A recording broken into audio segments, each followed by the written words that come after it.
On va déjà profiter de la vue, hein, on est là pour ça. On voit bien comment les montagnes elles encerclent la ville. C'est parti. On va se dégourdir un petit peu les jambes là. Hein.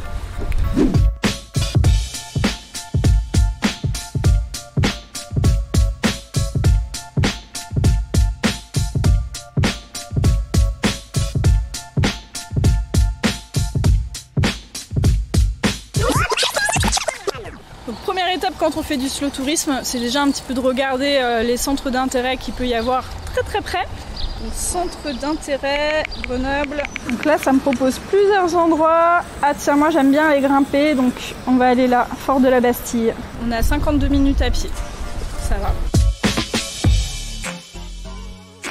Alors le slow tourisme, qu'est-ce que c'est? C'est déjà prendre son temps, utiliser les mobilités douces, savourer aussi des produits locaux, hein, c'est un peu la base. Et puis surtout aussi se déconnecter en pleine nature. Regardez-moi cette beauté. Par l'esprit lent.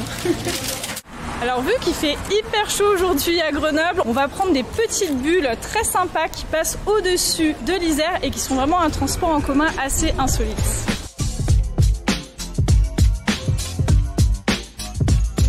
Aujourd'hui, on est trop souvent à vouloir être dans le spectaculaire, toujours plus haut, toujours plus fort, etc.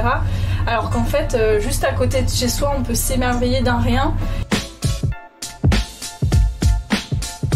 Le slow tourisme, c'est aussi choisir des activités qui sont respectueuses de la nature.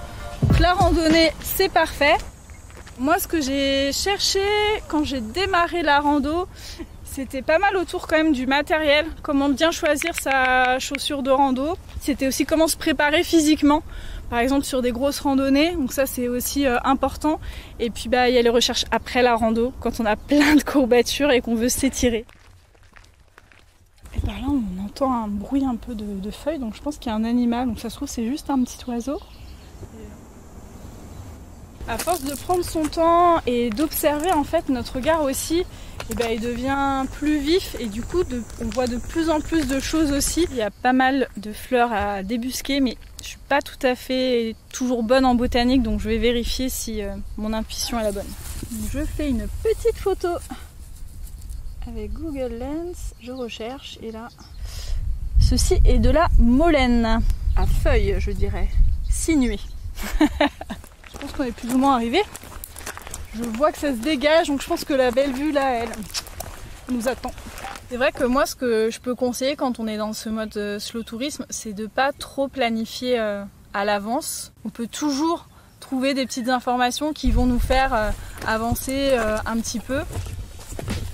Bon, j'espère que cette journée autour de Grenoble vous a donné envie de faire du slow tourisme. En tout cas, moi, j'ai apprécié.